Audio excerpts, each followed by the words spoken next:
Bonsoir, bienvenue à vous en direct sur Public Sénat, votre émission pour aller plus loin ce soir sur une visite qui signe le retour de l'Iran sur la scène internationale.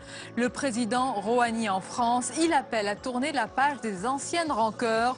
Retour ce soir sur les enjeux d'un voyage diversement apprécié.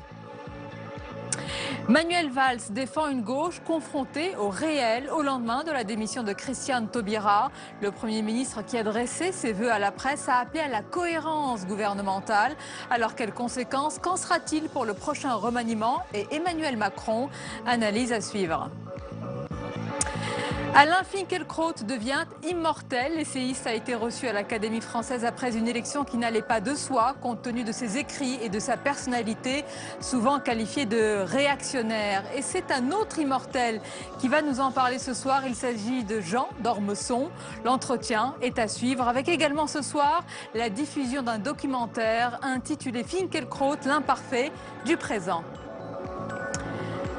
Voilà donc pour votre programme. Merci de votre fidélité. N'hésitez pas à réagir via notre hashtag OVPL. Et tout de suite, les repères de l'actualité, c'est avec Paul Bouffard. Bonsoir à tous. Dans l'actualité, ce soir, un tapis rouge et des contrats. Hassan Rouhani, invité de la France. Cela faisait 17 ans qu'un président iranien n'était pas venu à Paris. Visite à double enjeu, signature de multiples contrats, mais aussi l'occasion pour l'Iran de montrer son nouveau visage. Quentin Calmet. Accord sur le pétrole pour Total, sur l'achat d'avions pour Airbus, des investissements en centaines de millions d'euros pour PSA Peugeot Citroën, une liste d'accords qui pèse déjà plus de 15 milliards d'euros.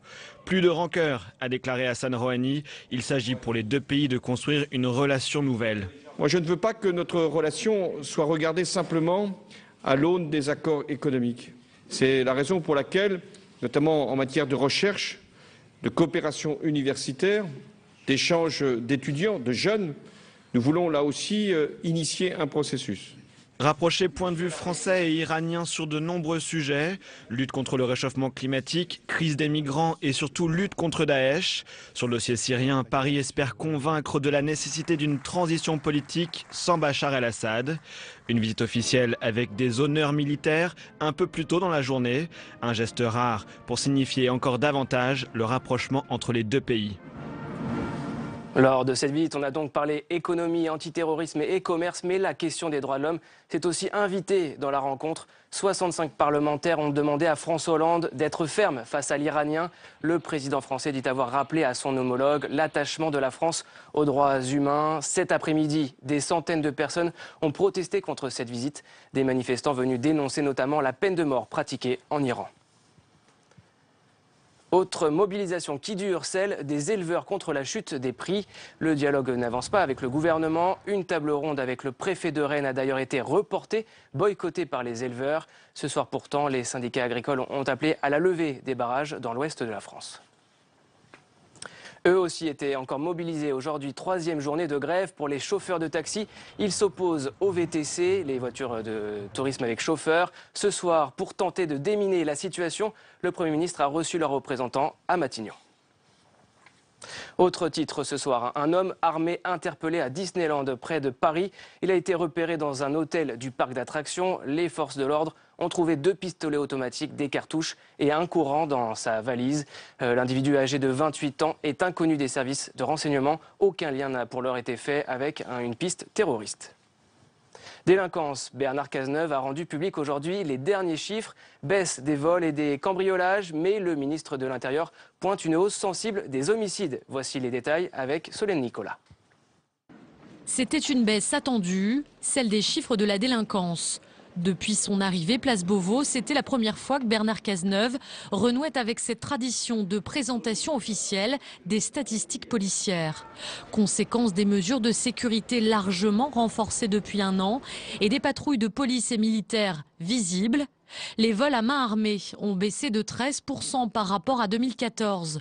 Les vols contre les personnes ont diminué de 1,4%, les cambriolages de 1%.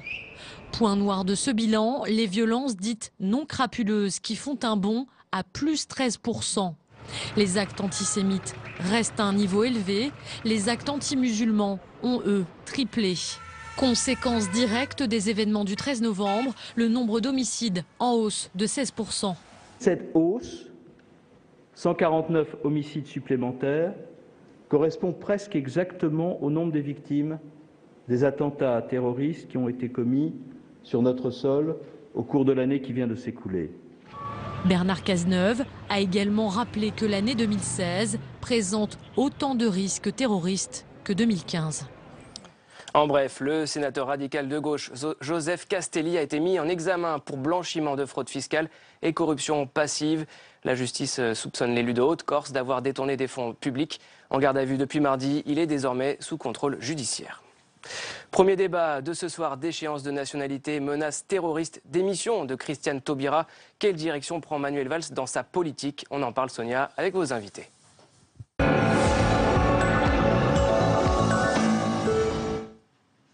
Oui, merci Paul. Pour certains, il est renforcé par la démission de Christiane Taubira. Il a imposé sa ligne, sa vision. Pour d'autres, Manuel Valls ne sort pas d'une séquence délicate qui dure. Le Premier ministre a en tous les cas présenté ses vœux aujourd'hui à la presse dans un contexte marqué par le débat sur la déchéance de la nationalité et une rivalité avec son jeune ministre Emmanuel Macron, toujours plus haut dans les sondages. Sur ce contexte, l'analyse et le débat avec nos invités ce soir. Je vous les présente. Jean Garrigue, bonsoir. Bonsoir. Et bienvenue, historien, président du comité d'histoire parlementaire, auteur de nombreux ouvrages, dont Le Monde selon Clémenceau ou encore Chaban-Delmas, l'Ardent. Marion Mourgue, bienvenue. Bonsoir. Bonsoir. Journaliste politique au Figaro Magazine, auteur de l'ouvrage Martine Aubry, Le secret d'une ambition ou encore NKM, l'affranchi. Et nous accompagne également ce soir Frédéric Dabi, bonsoir. Bonsoir. Bienvenue, directeur général adjoint de l'IFOP. Alors, madame, messieurs, au lendemain du départ de Christiane Taubira, devant la presse aujourd'hui, Manuel Valls lui a répondu sur ce qu'elle avait tweeté. Autrement dit, elle avait dit partir, résister, c'est parfois partir. On écoute le Premier ministre. La gauche au pouvoir est confrontée au réel. Et parce qu'elle gouverne dans une période particulièrement difficile, elle doit tenir. Il y a toujours la tentation de partir. Il y a toujours la tentation de fuir ses responsabilités quand c'est difficile. Elle doit résister. Et résister au cours des choses pour tracer sa voie. Et résister aujourd'hui, ça n'est pas proclamer, ça n'est pas faire des discours. Résister, c'est se confronter à la réalité du pays. Et je pense que dans ce moment-là, la gauche qui gouverne est utile au pays. Et je pense même que dans ce moment-là, et je le dis sans aucune forme de sectarisme, bien au contraire, la France a besoin de la gauche. Jean Garrigue, à chacun sa résistance. Oui, alors si on se réfère à l'histoire, partir pour résister, c'est le général de Gaulle. Alors, le général de Gaulle s'en va, mais c'est pour l'action. Ce qui voudrait dire que Madame Taubira est partie pour former, pour refonder une autre gauche, pour nous refaire le coup de 2002. Là, ce serait assez dangereux pour la gauche. Et moi, ça me fait irrésistiblement penser ce dialogue par discours interposé ou par tweet interposé, parce qu'elle avait tweeté Madame Taubira, à un dialogue qu'il y a eu en 1906 entre Clémenceau et Jaurès, où Clémenceau disait à Jaurès, bon, vous êtes dans les nuages, là, vous nous présentez vous êtes la gauche utopique, en fait, et moi, je laboure le sol ingrat qui se refuse à la moisson. Et c'est ce positionnement-là qu'a pris Manuel Valls. C'est exactement ça, c'est la gauche du réel plutôt que celle du rêve, l'action et non pas le lyrisme, Taubira et Clémenceau au lieu même d'aimer Césaire. Finalement, Marion Mourgue, on peut voir les deux portraits ainsi s'opposer. Ça lui plairait justement à Manuel Valls d'être comparé à Clémenceau. Mais c'est drôle parce qu'il commence son discours en saluant l'opiniâtreté de Christiane Taubira, son engagement, sa dignité, donc ça commence plutôt bien. Et puis il finit par cette longue tirade qui ressemble quand même à une oraison funèbre où finalement il règle ses comptes avec Christiane Taubira et il gagne cette séquence. Il a mis fin à cette collaboration qui était compliquée avec Christiane Taubira et la ligne est clarifiée et c'est la ligne de Manuel Valls. Donc dans ses vœux, il finit la conversation avec Christiane Taubira et lui dit finalement si elle était une femme qui avait des convictions, elle serait restée au gouvernement, elle aurait poursuivi la politique. Une parenthèse fermée en tous les cas pour Manuel Valls. Frédéric Dabi, est-ce que c'est le cas? Au lendemain de cette démission, est-ce qu'on peut dire que ça semble être le cas, la ligne Valls qui a été réaffirmée? Oui, Clairement oui, elle avait été déjà réaffirmée, et le terme de clarification est le terme majeur. Elle avait été réaffirmée en août 2014 d'un point de vue économique au lendemain du renvoi, si je puis dire, d'Arnaud Montebourg, Benoît Hamon et Aurélie Filippetti. Là, c'est sur la question de la déchéance de nationalité qu'il y a cette clarification, cette cohérence. Mais les Français ne pensent pas en termes de ligne. Bien sûr, dans nos enquêtes, on nous dit le gouvernement n'est pas assez à gauche, etc. Mais c'est un discours marginal par rapport. Les Français jugent à l'aune des résultats. Et de ce point de vue-là, le compte n'y est pas. Et il y a quand même plusieurs mois qu'on voit là le soutien à l'égard de Manuel Valls se rétrécir à son autorité, sa fermeté, sa capacité à faire face dans les moments dramatiques que le pays a connus. Et là, il est parfaitement bien jugé à gauche comme à droite. Mais sur les questions économiques et sociales, de plus en plus, c'est l'inaction qui est, j'irais, critiquée, c'est l'absence de résultats. Et quand on pense à ce qui était au cœur de l'équation personnelle de Manuel Valls en avril 2014. Lorsqu'il est nommé, il apparaît en rupture par rapport à Jean-Marc Ayrault sur le volontarisme, le dynamisme, la capacité à faire bouger les choses, à réformer, à incarner la réforme, à la préempter. Là, ça s'est complètement retourné. Et maintenant, un peu de manière négative pour Manuel Valls, il est de plus en plus assimilé dans les critiques aux critiques associées à François Hollande en termes d'inaction et d'absence de résultats. C'est le couple exécutif. Oui, mais malgré tout, vous dites la ligne du Premier ministre est réaffirmée, mais jusqu'où peut-il aller pour imposer justement cette ligne ou sa vision et l'imposer, virgule, au président? Le paradoxe, c'est qu'il semblerait que l'entourage de François Hollande se plaigne justement de l'excès d'influence de Manuel Valls. On l'appelle l'élagueur, le kangourou, celui qui boxe tout le monde, parce qu'il a influé de manière très claire quand même sur la ligne de François Hollande. Et ce, depuis 2014, le pacte de responsabilité. Enfin, l'inflexion sociale libérale, c'est quand même lui. Il l'a rappelé dans son discours. Hein. Je suis réformiste, social, libéral. Il a d'abord dit libéral d'ailleurs, avant même, il l'a mis en premier. Et les mots. Bertrand Delanoë complètement, je dirais, démonétisé au moment du Congrès, c'est parce qu'il se dit socialiste et libéral. Là, ça passe complètement inaperçu. Complètement inaperçu. Donc, c'est vrai qu'il a quand même influé de manière très très importante sur la ligne de François Hollande. Mais c'est vrai aussi que, j'allais dire, n'est pas Clémenceau qui veut. Il faut qu'il y ait des résultats aussi. Hein. C'est le plus important, évidemment. C'est l'attente. Mais Marion Mourgue, d'habitude, sous la Ve République, on installe à Matignon, c'est pour ça qu'on appelle l'enfer de Matignon, celui ou celle qu'on veut voir finir sur les genoux. Hein, c'est une lessiveuse. C'est comme ça que Mitterrand pensait, en tout cas pour Rocard. Là, apparemment, c'est pas du tout l'effet escompté, ni peut-être même la volonté de François Hollande. Ce qui est drôle, entre guillemets, dans cette séquence, c'est que, d'ailleurs, François Hollande reste très discret. On ne l'a pas entendu du tout. Et on voit bien que François Hollande et Manuel Valls n'ont pas du tout les mêmes intérêts en ce moment. François Hollande a essayé de garder Christiane Taubira, puisque lui, il avait besoin d'avoir cette gauche unie pour 2017. Manuel Valls, il n'est pas du tout dans ce jeu-là, entre guillemets. Lui, il vise plus loin. Et il avait besoin plutôt d'une clarification de la ligne politique jusqu'à 2017. Donc leurs intérêts sont assez divergents en ce moment. Et c'est vrai que pour l'instant, c'est plutôt Manuel Valls qui reprend la main. Jusqu'à quand ça Jusqu'à quand? Parce que pour l'instant, Frédéric Dabi, Manuel Valls est entouré de valsistes, comme on le dit au gouvernement, mais à l'extérieur. Est-ce que c'est une véritable petite armée de Montebourg à Aubry, en passant par Taubira? Est-ce qu'il y a une ligne presque diamétralement opposée et puis une envie qui va être de plus en plus forte de primaire? Ou alors vous dites non J'avais dit sur ce plateau que c'était de la science-fiction, parce qu'on connaît la logique de la Ve République. On sait très bien que le président, sauf Georges Pompidou, se représente systématiquement à l'issue de son premier mandat. Il y a une galaxie de la gauche. Il y a cette gauche radicale. Qu'est-ce qu'on a vu à toutes les élections? C'est quand même le juge de paix. Toutes les élections depuis le début du quinquennat de François Hollande, jamais la gauche radicale, jamais la gauche de la gauche a profité des difficultés, a pu être une sorte, par un jeu de vase communicant, une sorte de réceptacle du mécontentement de gauche. Maintenant, il y a beaucoup de personnalités, il y a plus pléthore que trop plein que de pas assez. Est-ce que c'est Christiane Taubira qui va reprendre le lead et qui ferait un bis repetita, comme vous le disiez, par rapport au 21 avril 2002? C'est drôle qu'on a, du côté du PS, on a très longtemps mis à l'index Jean-Pierre Chevènement comme celui qui a fait perdre Jospin. C'est plutôt les 2,5% de Christiane Taubira qui ont manqué à Alain Jospin, alors qu'on sait très bien qu'il suffisait d'un simple coup de fil, d'une simple rencontre pour lui faire renoncer à sa candidature. Il ne faut pas oublier Jean-Luc Mélenchon, Cécile Duflot, Martine Aubry. On a vraiment un espace extrêmement encombré, et La gauche réformiste, celle qu'incarne François Hollande et Manuel Valls, est bien sûr minoritaire dans le pays, on l'a vu à chaque élection, mais elle se porte quand même nettement mieux dans l'opinion que cette gauche radicale. Oui.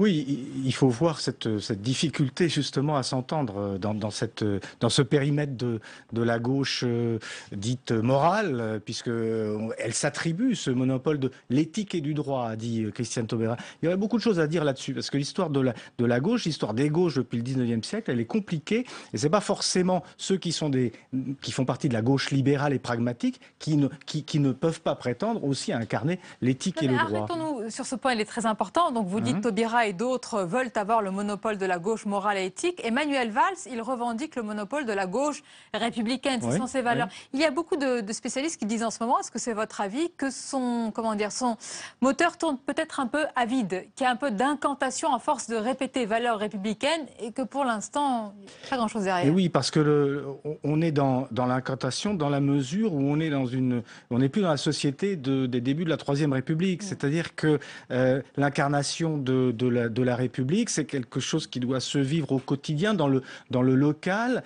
et c'est quelque chose qu'on a beaucoup de mal à cerner. Et les disparités, les difficultés d'intégration de catégories énormes de population, à travers le chômage, à travers l'exclusion sociale, etc., font que c'est très difficile de vivre le républicanisme ou la République. Donc évidemment, c'est un discours qui a quand même un peu de mal à passer. C'est votre avis, Marion Moore ? Ce qu'on entend surtout, c'est qu'au sein du groupe socialiste, Manuel Valls commence à faire peur. C'est-à-dire qu'il y a certains élus qui commencent à se dire mais on ne se retrouve pas dans cette politique ultra-sécuritaire, libérale comme il l'a formulé aujourd'hui, d'où le fait qu'à partir du moment où le gouvernement se décale sur la droite, ou en tout cas sur le centre, ça libère cet espace en effet à gauche. Et certains disent mais on n'a pas voté pour ça en 2012. Et cette petite musique, on l'entend de plus en plus forte au sein même de la majorité. Et l'une des questions, Frédéric Dabi, l'une des personnalités à surveiller, en tous les cas à surveiller le sort qui lui sera fait, entre guillemets, c'est Emmanuel Macron. Aura-t-il des responsabilités étendues ou au contraire sera-t-il bridé? Et s'il l'est, il le sera probablement par le Premier ministre. Oui, c'est vraiment la question. De plus en plus, on sent une rivalité entre les deux. Alors, elle n'est pas vue de manière flagrante par l'opinion publique. Il y a une dimension de construction par le milieu médiatique, voire politique. C'est vrai que Emmanuel Macron préempte beaucoup de choses. C'est lui maintenant qui préempte et incarne la réforme. Quand c'était, comme je le disais, Manuel Valls au début de son arrivée à l'hôtel Matignon, Emmanuel Macron est soutenu fortement au centre, à droite, mais aussi par une part non négligeable des sympathisants de gauche. Le rejet est surtout fort à la gauche de la gauche. Il a quand même perdu quelques arbitrages récents. Il n'y aura pas de loi Macron 2, mais ça sera englobé dans un magma ou dans une loi Myriam El Khomri. Il a quand même perdu toute une série d'arbitrages. Ça sera très intéressant de voir la place qu'il aura lors du prochain remaniement, sachant que le départ de Christiane Taubira coupe un peu l'herbe sous le pied de François Hollande, qui voulait créer un choc psychologique, même si c'est difficile en fin de mandat, avec un grand remaniement, un remaniement de taille. Il est par définition scindé en deux, compte tenu du départ de Christiane Taubira. Vous êtes d'accord, Jean Garrigue, l'important, c'est pas qui va entrer et qui va sortir de ce gouvernement, mais peut-être la place vraiment qui sera accordée à Emmanuel Macron. Et c'est pas juste une question de journaliste, hein. Ça déterminera beaucoup de choses. Tout à fait, parce que si on revient un petit peu à ce qui a fait la spécificité de cette présidence Hollande, c'est-à-dire dans l'histoire de la gauche, c'est-à-dire ce tournant, cette manière d'assumer un tournant social-libéral que beaucoup à gauche avaient déjà préempté, Manuel Valls lui-même, mais que beaucoup, depuis des décennies d'ailleurs, annonçaient. Si on se réfère à ça, qui est le plus à même d'incarner aujourd'hui ce tournant social-libéral? On le voit bien en termes de popularité, en termes d'image, c'est Emmanuel Macron qui colle le plus à cette évolution. Donc Manuel Valls, il se retrouve quand même dans une sorte d'entre-deux, parce qu'il a à gérer une majorité parlementaire, c'est-à-dire à gérer les frondeurs, à faire des concessions, à rappeler qu'il est de gauche quand même, il l'a dit, je suis à la fois libéral, mais je suis de gauche. Et l'équation est beaucoup moins difficile pour Emmanuel Macron, donc ça lui donne une sorte un champ politique qui est finalement plus sécurisant que pour Manuel Valls. Et on voit d'ailleurs l'inquiétude de Manuel Valls, parce que là encore, dans les vœux ce matin, il y avait tout un passage destiné à Emmanuel Macron. Donc là encore, il y avait une petite réponse. Chacun entre Christiane Taubira et Emmanuel Macron, on voyait les deux droit et gauche. Frédéric Dabi, Manuel Valls, quand il voit Emmanuel Macron, que voit-il? Est-ce qu'il voit en lui l'audacieux qu'il n'est plus ou qu'il est moins à cause de toutes les contraintes que vient d'énumérer Jean Garrigue? C'est pas facile. Il n'est plus aujourd'hui le briseur des tabous à gauche, Manuel Valls, ou si peu. Oui, il est vraiment de ce point de vue-là concurrencé par Emmanuel Macron, mais c'est vrai qu'il a aussi des contraintes calendaires et temporelles. On s'approche de plus en plus de l'élection présidentielle. François Hollande est de plus en plus dans une communication hypertrophiée. Quelle articulation pour un Premier ministre? C'est ce qu'avait connu pendant un vrai enfer à Matignon François Fillon, où Nicolas Sarkozy a été hyper président tout le quinquennat. C'est aussi ce qui arrive à Manuel Valls. Il avait par exemple fortement profité, si je puis dire, avec des gros guillemets, des attentats du mois de janvier. Au mois de novembre, c'est François Hollande qui a pris tout l'espace, et de plus en plus l'espace de Manuel Valls tend à se réduire. Je voudrais vous faire réagir également parce que Manuel Valls a eu une journée chargée. Il y a eu les vœux ce matin à la presse et puis il y a eu un autre événement d'une toute autre nature. C'est l'entrée sous la coupole à l'Académie française d'Alain Finkielkraut qui devient immortel et le Premier ministre y a assisté.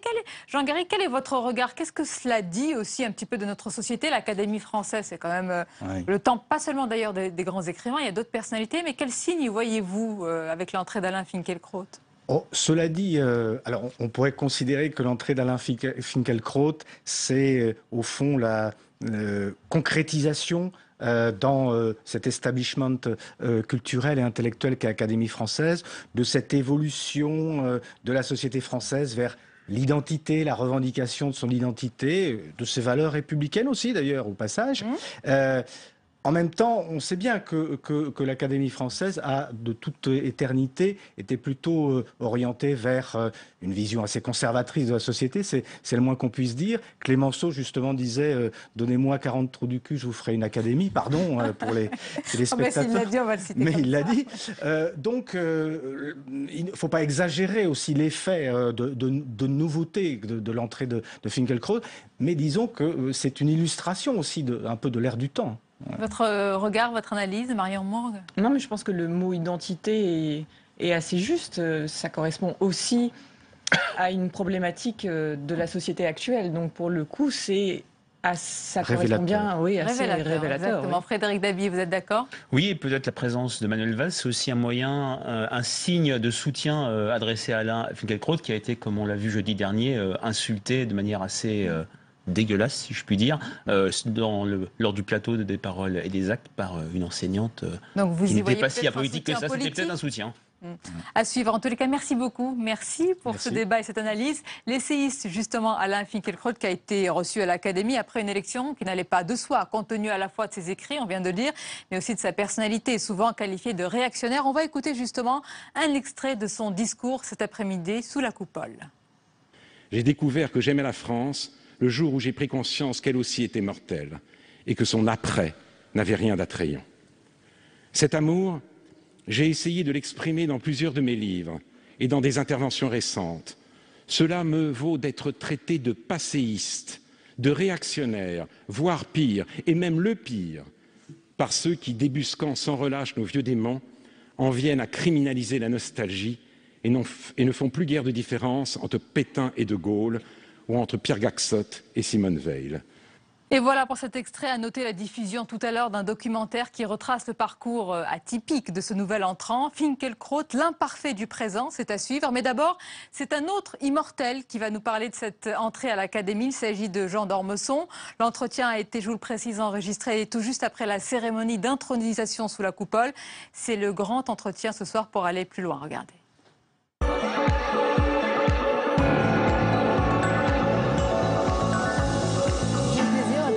Ce soir, mon invité à l'Académie française, c'est un académicien, un écrivain, un essayiste, une personnalité aimée, très aimée des Français. Jean d'Ormesson, bonsoir. Bonsoir. Nous sommes ici aujourd'hui car c'est une personnalité, un immortel qui a été reçu aujourd'hui sous la coupole, Alain Finkielkraut. Une personnalité loin d'être consensuelle, on va en parler. Mais d'abord, revenons sur l'histoire de l'Académie. Il y a eu des entrées mémorables, consensuelle, émouvante, comme celle de Simone Veil. Mais Jean d'Ormesson, l'histoire de l'Académie, elle n'est pas qu'un long fleuve tranquille. Est-ce que c'est l'ADN de l'Académie, parfois, d'accueillir un petit peu des personnalités polémiques, voire urticantes? Alors, heureusement que l'Académie accueille, comme vous dites très bien, des personnalités polémiques. Si elle n'accueillait que des gens consensuels, elle s'endormirait tout à fait. elle est déjà menacée par le sommeil. Quand j'étais directeur, vous savez, on est directeur de temps en temps, quand j'étais directeur, je me rappelle que j'avais dit, si ces messieurs qui bavardent se taisaient comme ces messieurs qui dorment, ces messieurs qui écoutent pourraient comprendre ce que disent ces messieurs qui parlent. Voilà, alors le danger de s'endormir. On racontait qu'un maréchal de France avait apporté un oreiller pour mieux dormir.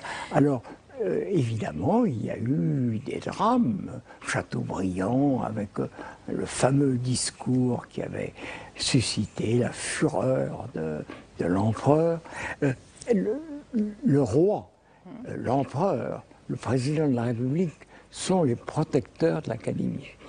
Et donc, il faut avoir leur accord pour entrer à l'Académie.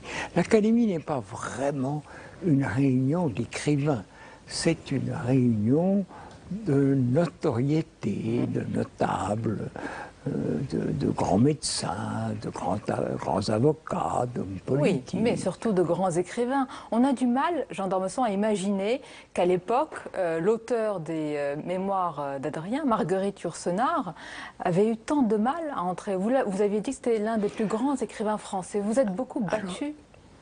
Non, je ne me suis pas beaucoup. Si, pour féminiser l'Assemblée. Comme vous savez, je l'ai imposé contre cette maison qui n'en voulait pas. Ce qu'il y avait, c'est que ce n'est pas dirigé contre Marguerite Yourcenar.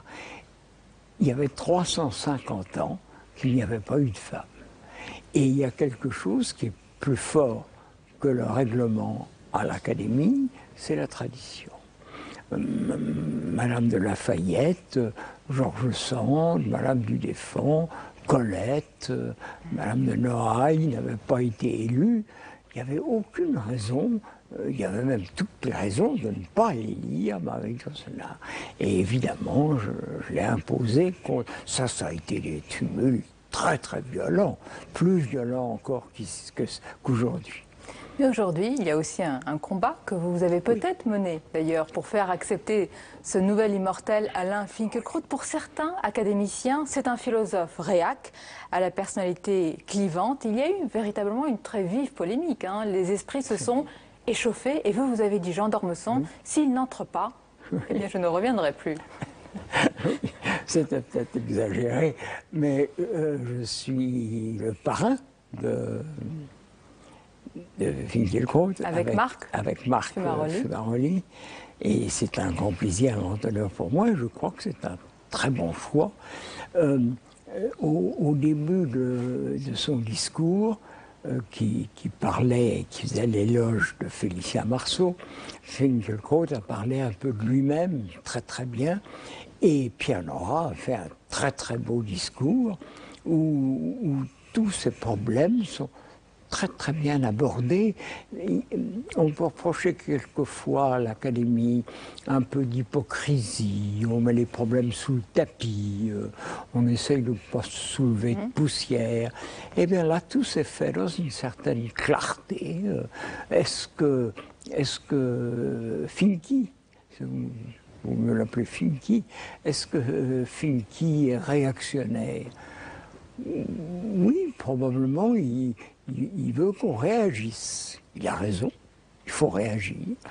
On a dit aussi, j'ai entendu même des gens dire c'est le premier juif qui est reçu à l'Académie française. C'est entièrement faux, naturellement. Il y a eu énormément de juifs. Et alors après, on a dit, oh, c'est le premier juif avec tant d'éclat. Si Simone Veil, c'était pas avec de l'éclat, si Lévi-Strauss n'était pas avec de l'éclat, qui peut mériter le mot d'éclat? Mais Jean d'Ormesson, comment vous expliquez, alors que sa propre histoire, Alain Finkielkraut, est un formidable exemple d'intégration à la française, lui, le fils d'immigrés juifs polonais, il ne cesse aujourd'hui de voir et de peindre, certains disent en noir, le tableau de la société française. D'ailleurs, voilà une incroyable différence avec vous. Vous voyez ce qu'il y a. Deux visions de la vie, de la société française. D'ailleurs, est-ce que vous voyez des points communs avec lui? Aucun. Aucun. C'est clair. J'ai souvent dit, je suis très très loin de Finky. Je suis très très loin à beaucoup d'égards. Je n'ai pas la même approche du monde je ne suis pas sioniste, je n'ai pas du tout une vision tragique du monde. J'ai une vision beaucoup moins nationaliste que lui. Mais lui, ce qu'il y a de beau chez lui, c'est que c'est un juif polonais. C'est un juif polonais. Sa mère ne parlait pas le français. Et alors c'est magnifique. C'est l'intégration française. Et je suis très heureux de ça. Est-ce que vous voulez qu'on dise des choses un peu dangereuses? Allons-y. Eh bien, je dirais que je souhaite aussi que nous fassions la même chose dans les années qui viennent. L'Académie, c'est très lent, avec les musulmans.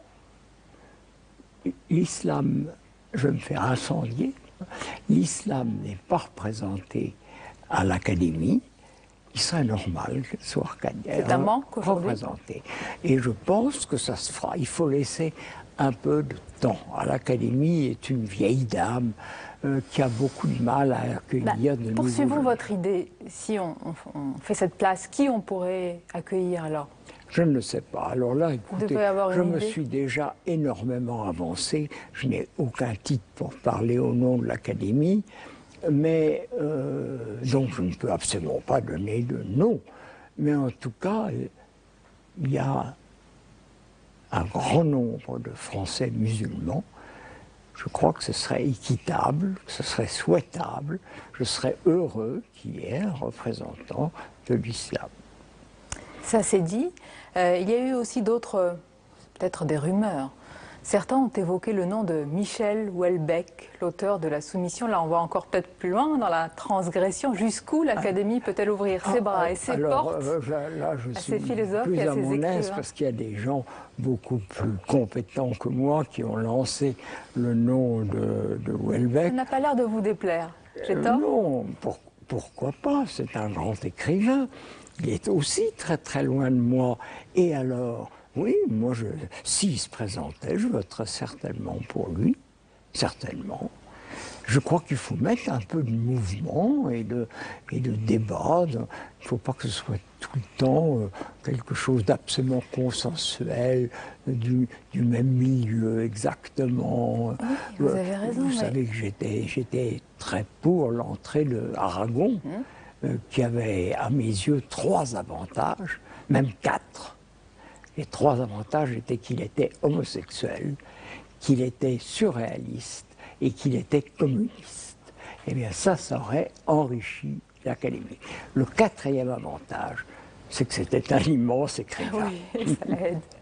Pour finir sur Finkielkraut et éventuellement peut-être un jour Houellebecq, quel signe faut-il y voir que l'Académie française, même s'il n'y a pas que des écrivains et de grands écrivains, vous avez rappelé qu'il y a des médecins et d'autres personnalités, accueille ce genre de personnalités, quel signe faut-il y voir pour notre société, qu'on ait besoin de ces personnalités, je le disais tout à l'heure, un petit peu clivantes, peut-être même urticantes, qui poussent très loin le débat, peut-être parfois trop loin. On a besoin de ces gens-là. Vous savez, je me rappelle qu'il y a, hélas, il y a 30 ou 40 ans, quand je suis arrivé ici, je me rappelle qu'un de mes confrères avait dit il y a 3 conditions pour entrer. Un peu de notoriété, un peu de talent et surtout être de bonne compagnie. Alors je crois qu'il faut pousser dans le sens du talent. Peut-être accepter une certaine forme de notoriété. Et la notoriété n'est pas tout. Mais enfin, quand on est un écrivain comme Houellebecq, il représente quand même toute une partie de la littérature française d'aujourd'hui. C'est sûrement un nom qu'on peut envisager. Jean d'Ormesson, ces derniers temps, on a redécouvert à travers votre livre, je dirais malgré tout que cette vie fut belle, et on vous a redécouvert et on a découvert des aspects plus personnels, parfois même douloureux de votre vie, malgré tout, malgré cela. Malgré tout. Malgré tout et malgré cela, comment faites-vous pour traverser la vie, l'époque, le siècle avec une sorte de gaieté, alors là, qui éclate dans vos yeux? Vous dites la vie est une vallée de larmes et de roses, c'est le plus important. Écoutez, comment je fais? D'abord, je voudrais dire qu'on m'a reproché quelquefois, même pour ce livre, on dit « Ah, il demande tout le temps pardon ». Ben, il y a 2 mots que je prononce là, qui est « merci » j'ai eu beaucoup de chance dans la vie. Et l'autre qui est pardon, je pense à tous ceux qui ont tellement de difficultés. Moi, presque tout m'a été apporté presque trop facilement. Vous avez dit cette phrase, j'ai traversé la vie en première classe. Oui, j'ai traversé la vie en première classe, c'est vrai, mais je pense aussi à ceux qui sont en classe économique. Donc vous avez dit pardon, merci. Moi, je vous dis merci. C'était un plaisir de vous recevoir ici aujourd'hui à l'Académie française pour parler notamment d'Alain Finkielkraut. Je rappelle qu'il succède, comme on l'a dit, au fauteuil 21 de l'écrivain Félicien Marceau. Et on vous propose ce soir sur Public Sénat un documentaire sur cette personnalité, Finkielkraut, l'imparfait du présent. C'est un documentaire, un film qui a été réalisé en 2010 et vous allez le voir, il est d'une actualité très, très présente.